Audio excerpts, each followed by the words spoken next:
Most people believe Ralph Lauren built one of the world's most successful fashion brands.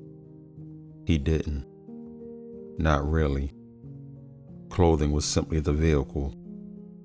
The real product was aspiration. Long before someone bought a Polo shirt, they bought an idea, a picture, a feeling, not of who they already were, but of who they hoped to become. That distinction matters, because people rarely purchase objects for what they are. More often, they purchase them for what the objects quietly represent. A watch becomes discipline. A pair of boots becomes resilience. A leather jacket becomes independence. The objects stay the same. The meaning changes. Ralph Lauren seemed to understand that instinctively. He never asked people to admire a shirt.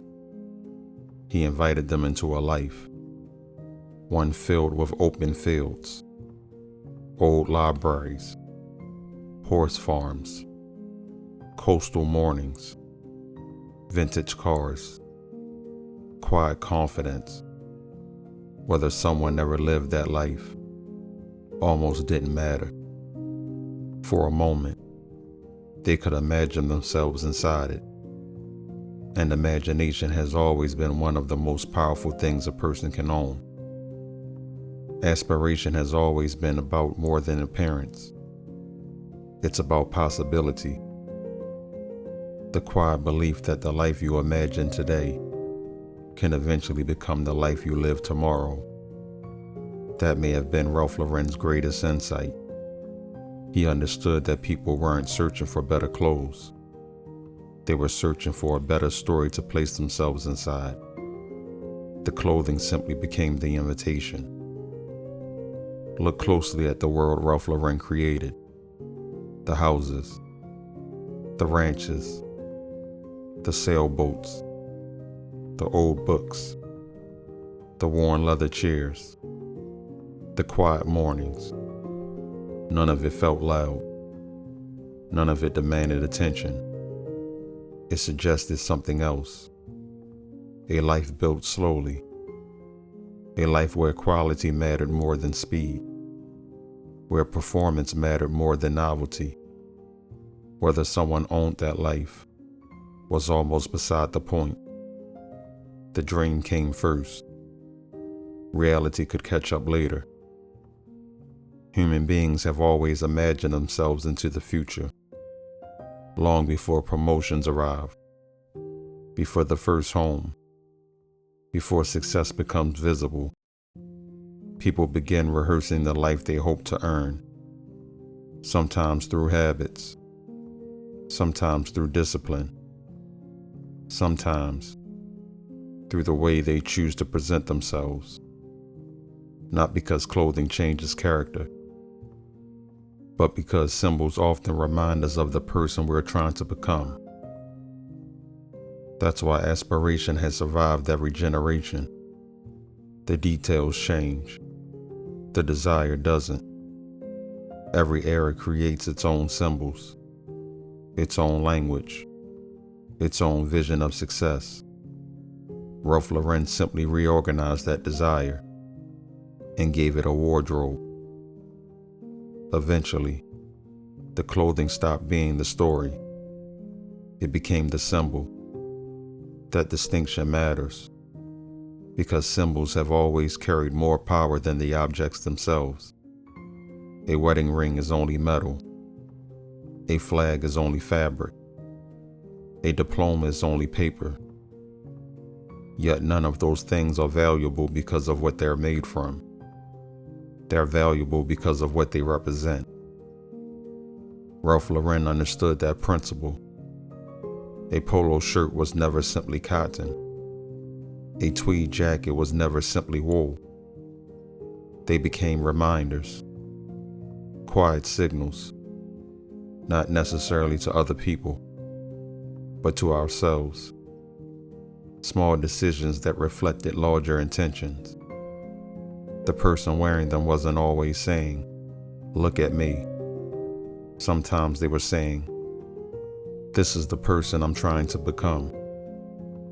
That's why aspiration should never be confused with pretending. Pretending asks people to become someone they're not. Aspiration asks them to grow into someone they believe they can be. Those are very different things. One hides reality. The other moves toward it. Ralph Lauren never promised that buying a sweater would change your life, but he understood something deeper. The stories people tell themselves often shape the lives they eventually build, and every symbol that reinforces those stories has value beyond the object itself. Perhaps that's why the brand has endured for generations.